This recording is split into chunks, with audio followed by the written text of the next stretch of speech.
Well, good morning, everyone. What a robust Sangha we have this morning. It's good to see you all. So there is the delightful story of the Buddha who was giving a teaching one day, and as he stood up to deliver the teaching, he brought with him a beautiful handmade silken scarf. And he held this scarf up and he asked all of the members of the Sangha present, "What is it that you see?"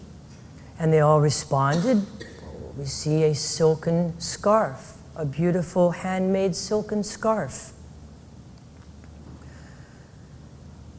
And then the Buddha began to tie it into 5 knots. And he held it up and he says, "Now what do you see?" And they're like, "Well, we see a silken scarf, but it's the same yet different." And the Buddha's like, "Exactly. It is the same handkerchief yet different." And the Buddha said, "This is exactly what I want you to understand.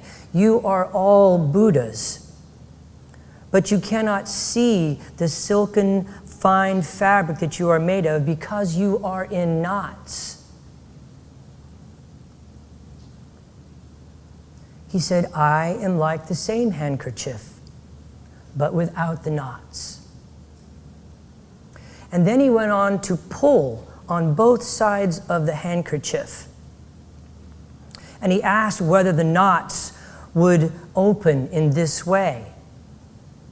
And this, of course, everybody's responding, "Well, no, this actually tightens the knots, making it more difficult to open." And then the Buddha went on and continued to say that while your intention to untie your own knots in doing so is very good, your very doing is the undoing. The pulling on the knots to try to untie them only strengthens them and makes them more difficult. You're trying too hard. You're taking too much trouble, making it more complicated than it really is. And then the Buddha went on and asked, "What is needed to open these knots? What is needed to undo these knots?" And there was much discussion amongst the monks. And finally, one monk stepped up and answered, "I would come close. I would observe and try to understand how these knots were formed. And in understanding how they were formed, I would be able to undo them." And the Buddha said, "This is right," and ended the sermon by saying, "This is all that I wanted to teach." And so the talk today, Take 5, Tips for Mindful Living. Meditation and mindfulness is how we come close. Observe how the knots were formed. And in the seeing and the understanding of how they were formed, we are able to undo the knots. So, what exactly is mindfulness? The talk came because I've actually had quite a few questions in the past 2 weeks. Some people were emailing me and in just passing were asking. Mindfulness has become very prevalent in our society recently, like within the past 2 or 3 years. In fact, it's like a $4 billion industry. Mindfulness-based, and then you put whatever you want after that. Mindfulness-based, teaching, mindfulness-based parenting, mindfulness-based stress reduction, mindfulness-based monopoly, mindfulness-based, whatever you want to put in there, and there is a class for it. And this isn't good, bad, right, or wrong. But what is mindfulness really?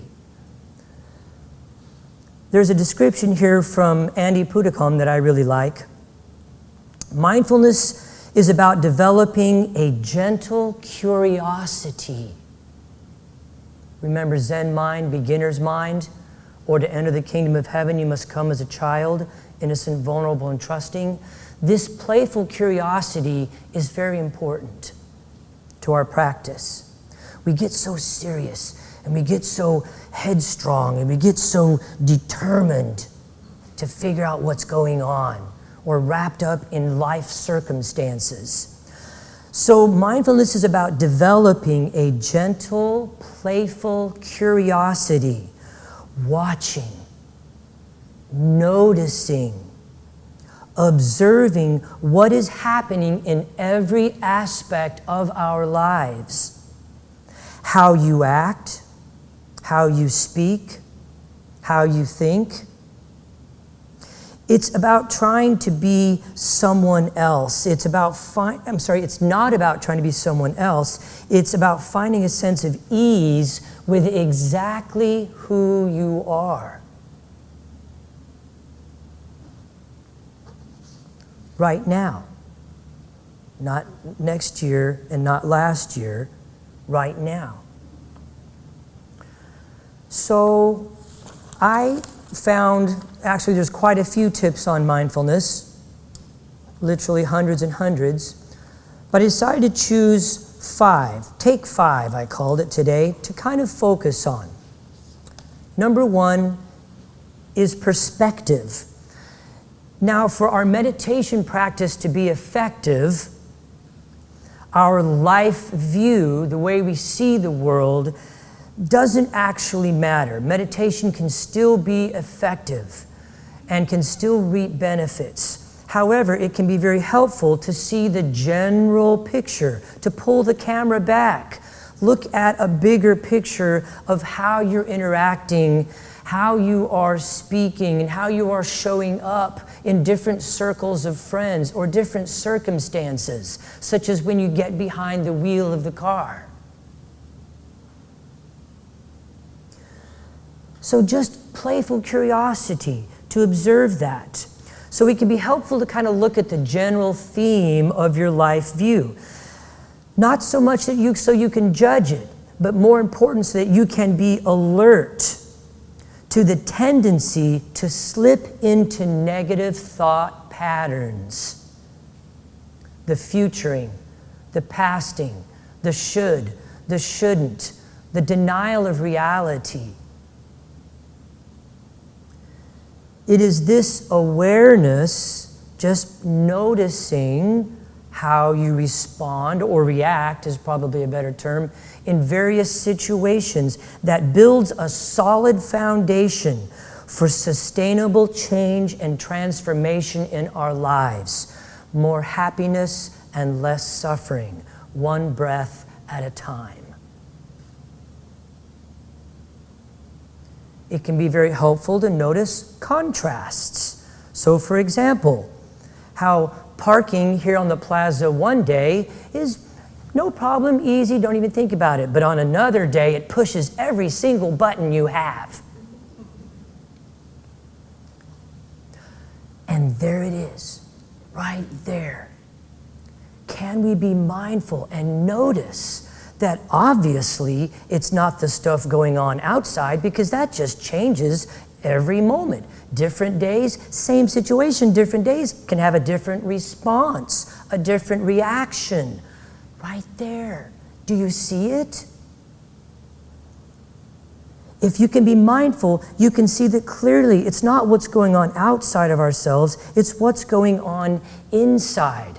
I have often related the story of a time when I was on retreat and I went for a walk and I crested a hill and I turned and looked at a house and I noticed that in all the flower boxes and the pots there were no plants, there were no flowers, there were no shrubs, there was nothing.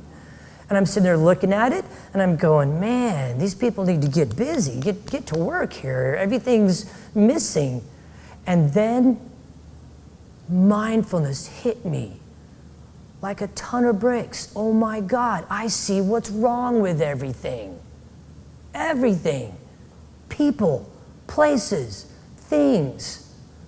The glasses I was wearing were picking out what's wrong with things.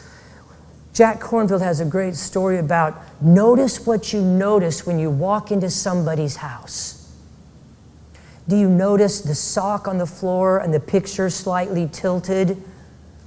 The dishes on the counter and the sink? Notice what you notice. That will tell you so much about your conditioning, about who you are trying to be, not who you really are.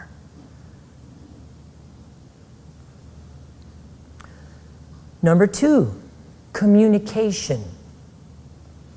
Bringing an awareness to the energy behind your interactions with other people. It could mean applying a greater sense of restraint, empathy, perspective in your interactions with other people. Bringing presence to the table when relating to others, feeling what they are saying to you instead of analyzing and formulating a response.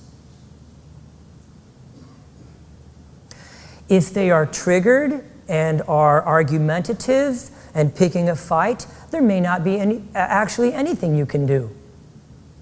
When a pain body, as Eckhart Tolle puts it, when a pain body is triggered, it's going to spin right out of control until the hurricane runs out of steam. And there's not much you can do. Perhaps care for yourself, remove yourself from the situation, or simply be present. Let the hurricane spin. So can we be mindful in our interactions with people? And instead of formulating responses or analyzing what they're saying, feel what's going on for them. Sense that deep inside. And then when they finish, if you need to take a moment to respond, not react, to respond, then you can do so from a place of love, compassion, not from a place of analytics, a place of formulation. You can respond to them. Number 3, appreciation. Have you guys noticed how much emphasis some people place on the difficult problems in their life, the difficult things that are going on?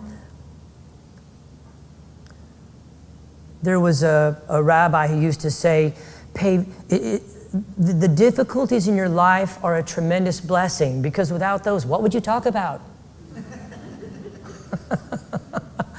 And there's such a poignant note in the humor there.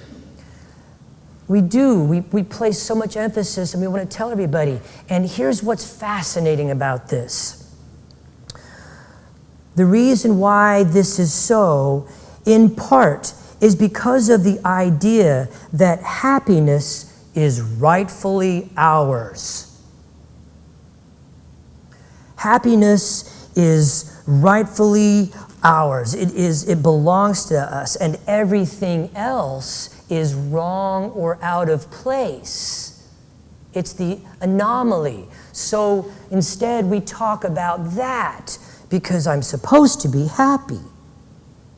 Do you see how we have separated the two? No. The Buddha said with an open hand to simply experience life's 10,000 joys and 10,000 sorrows.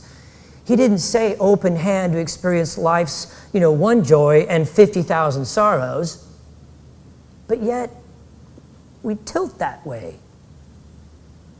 Mindfulness can help us begin to see that. Instead of spending hours and telling everybody you see about a relationship that has dissolved and all the terrible things that this person did and blame and judgment, what about sharing some of the delights and the joys that you had while you were together? Why don't we talk about those? Talk about both. But why is it always one-sided? So taking time to be grateful may sound a bit trite, but it is crucial to provide a counterbalance to distracting thoughts and keeping them from digging in and forming habit patterns in the mind. When there is a strong sense of appreciation, we develop a sense of gratitude for what we have. And interestingly enough, as you develop and cultivate that sense of appreciation and gratitude, you become more sensitive to what other people are missing in their lives, and are better able to respond in a compassionate and loving way, providing exactly what they need. Just like Guan Yin. Guan Yin, as you guys have seen at Nelson Atkins or right out front on the counter there, is the bodhisattva of compassion who can take the shape of anything necessary to relieve the suffering of mankind. There it is. There's your bodhisattva. As you cultivate appreciation and gratitude, especially for what you have, you can become more aware of what is missing in other people's lives. Number 4, kindness. When we are kind to other people, it feels good, and it feels good to them. And so while we are being kind, don't forget to show yourself some kindness, especially as you embark on the rather challenging process of cultivating mindfulness. We are in a world with such high expectations at work, at home, and we tend to be overly critical of ourselves and our progress in learning something new. Kindness. Kindness to ourselves and kindness to others. Meditation has a strange way of bringing out the kindness in us. And practicing kindness will feed back into our practice. And the mind becomes softer, the mind becomes more malleable, and it's easier to work with.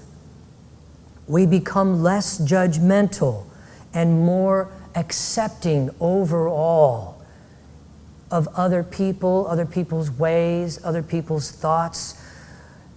It loosens the rigidity. And finally, number 5, balance. Life's experiences ebb and flow, very much like the sea does. And sometimes the waves come and they can be so tumultuous that they overwhelm us. And these waves and these fluctuations are inevitable. Meditation and mindfulness help to train the mind for a more balanced approach, a greater experience of equanimity, of the open hand. It will manifest, possibly for you, as it has for me, in a factual nature of life. It's a very factual nature. Eckhart Tolle talks about this. It's just rain. It's not, oh, what a horrible day. Judgment. He or she did not call at 3:30. There's a factual nature to that. But oh, here comes, well, doesn't respect me after all I've done for her or him, and how rude. Oh, suffering, suffering, suffering. And so there's this factual nature. When we cultivate equanimity, that's when you can truly embody the saying that it is what it is. Sometimes it's just a kind of an affirmation. It's just kind of a little thing that we say to try to help us over what we're really feeling. But when you can embody and examine the factual nature of what it was, and then see the overlay of judgment, story, and commentary, you can provide some space around the mind, some space around the habitual patterns of negative thinking and all the judgments and story and overlay that they want to attach to every little moment, when each moment is just what it is. It's just some factual thing that happened.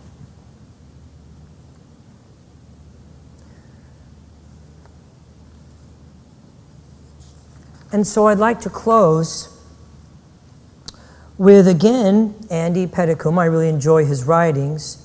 He talks about, overall, this meditation and mindfulness practice is all the while cultivating wisdom within us. The Buddhist path is a path of wisdom training.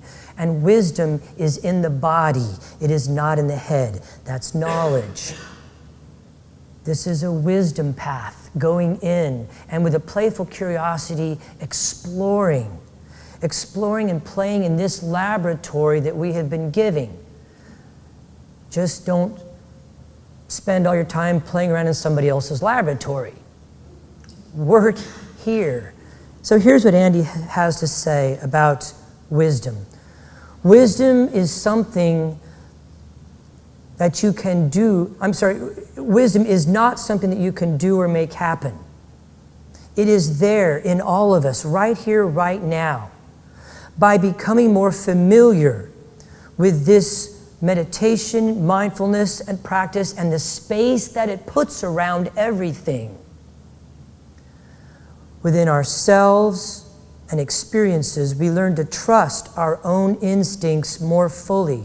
We can learn to apply this quality of discriminating wisdom in everyday life and begin to live more skillfully in the world.